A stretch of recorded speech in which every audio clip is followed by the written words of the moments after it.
Hi guys, what's up? My name is David and welcome back to my channel.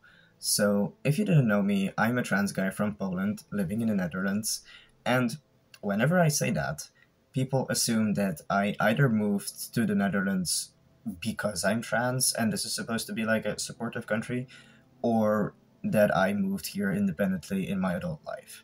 And this is actually not the case. I moved here when I was 4, but I have kept close ties with Poland my entire life. I have an officially recognized Polish diploma alongside my Dutch one, stuff like that, blah blah blah. So I'm still Polish. But the fact that I'm Polish, that I wasn't a citizen of this country during my psychological, medical, and legal transition has made it very difficult for me.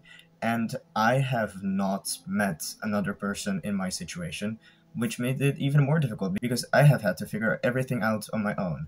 So for those people, no matter which country you live in, but if you happen to be a trans person who is planning to transition or currently transitioning in a country that is not your country of origin, then maybe this might be helpful for you. So I started my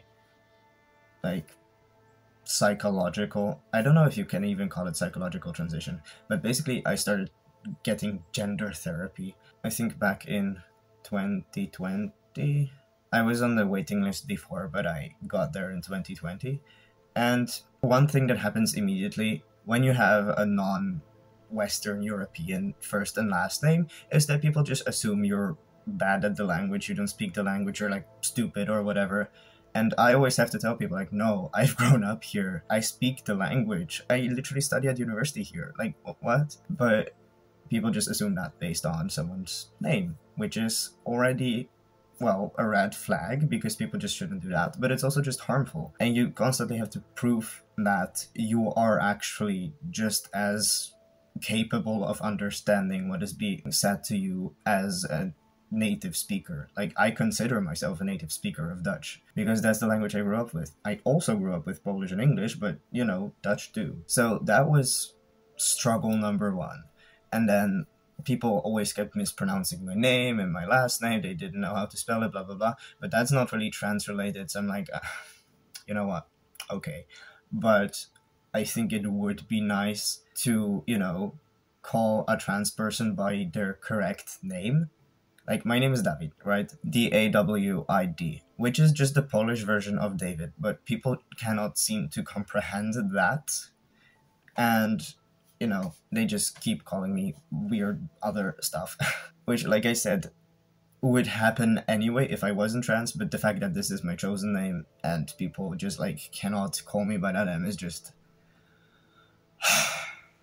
But this is only the beginning of the problem. Psychological and, like, gender therapy stuff, that's, yeah, you know, there wasn't a lot of problems regarding my nationality because, like, I live here, I pay taxes here, I am insured here, so that is not really a problem. But then more problems started to come when it comes to legal transition, because I came out at 12, 13, and I got help at probably like 14, 15 maybe.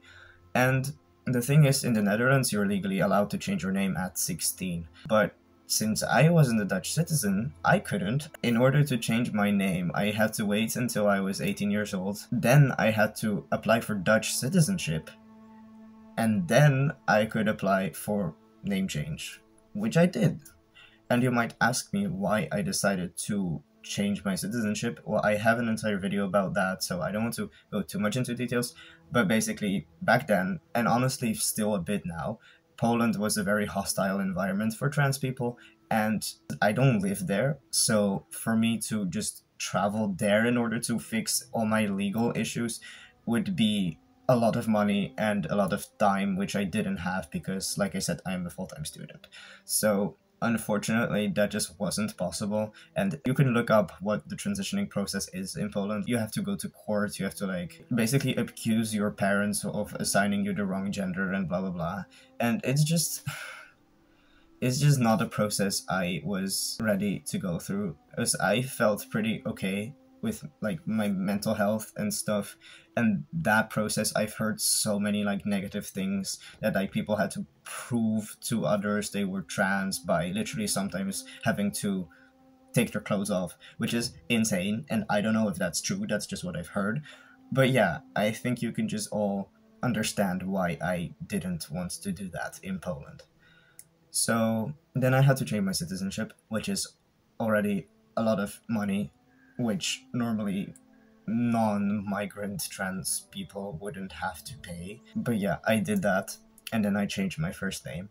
But here comes the even more fun part.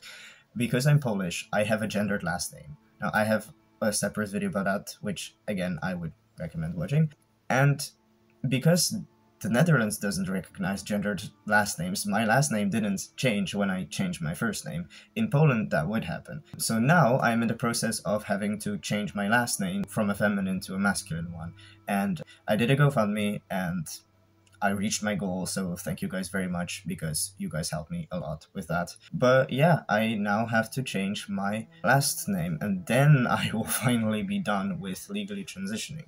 So, where a Dutch citizen would probably pay, well, only their health insurance basically, and then 50 to 60 euros for this certificate thingy to get their name changed, I had to pay 300 euros for applying for Dutch citizenship, and now 835 euros for changing my last name. So that's over 1,000 euros. Which, again, I am a full-time student. I don't have that much money just laying around.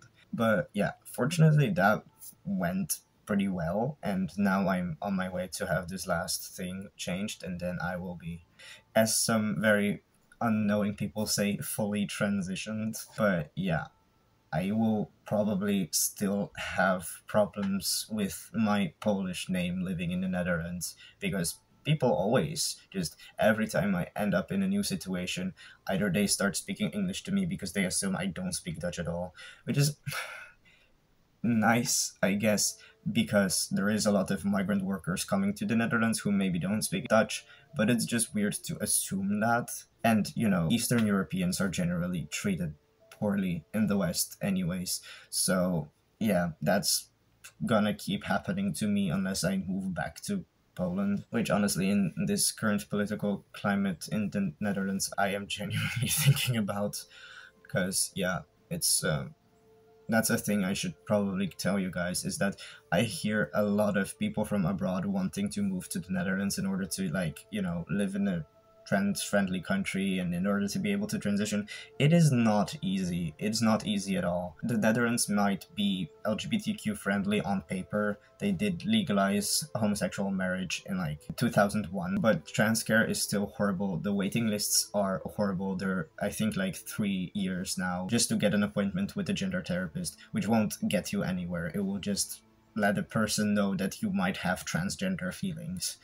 So it's not as great as people like to say. It's also not horrible. It's just that trans care is just poorly regulated and not very well done anywhere in the world, honestly. But hey, I went through it. It worked for me. I don't go to a gender therapist anymore. The only thing I do trans care related is go to get my hormones checked regularly, and that's it. But yeah, living abroad is difficult as it is, but living abroad while also belonging to another marginalized minority group is even harder. And I have experience with living in different countries. I went on exchange to Sweden, where, you know, I wasn't out as trans, and I was just a white man, which was also an interesting experience.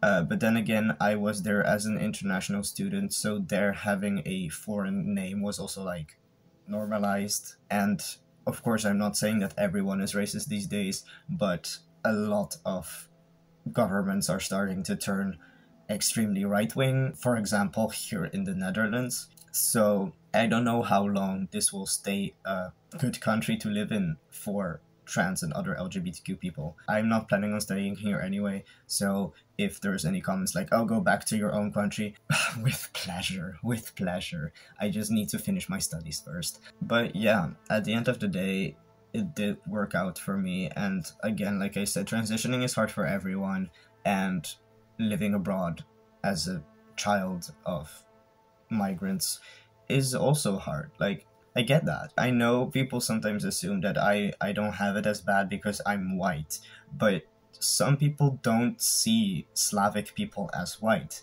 because they're not like part of the whole Anglo-Saxon/Germanic race. And if you are of that opinion, then I think you might be a Nazi. But yeah, there are people who hold that belief. So yeah, you can just never exist fully without being discriminated if you happen to have a Polish first and last name. But I think that must be said, is I deliberately chose a Polish first name as my chosen name. Like, I could have not. I could have chosen an international, like, English one, like, I don't know.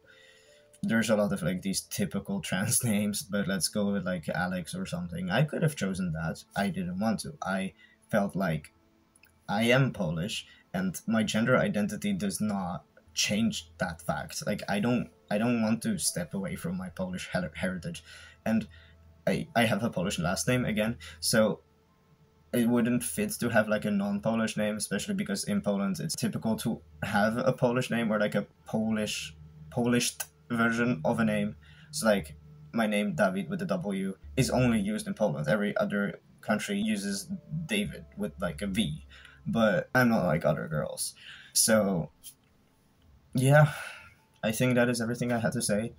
If you have any specific questions regarding how I survived all these years living abroad as a trans person, feel free to let me know down below or follow me on Instagram. If you like this video and you'd like to see more content of mine, feel free to subscribe to this channel. I have several videos that talk about a similar kind of topic.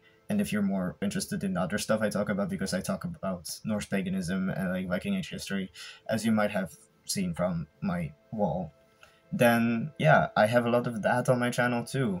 And yeah, I hope you enjoyed this video, and I will see you next week. Bye bye.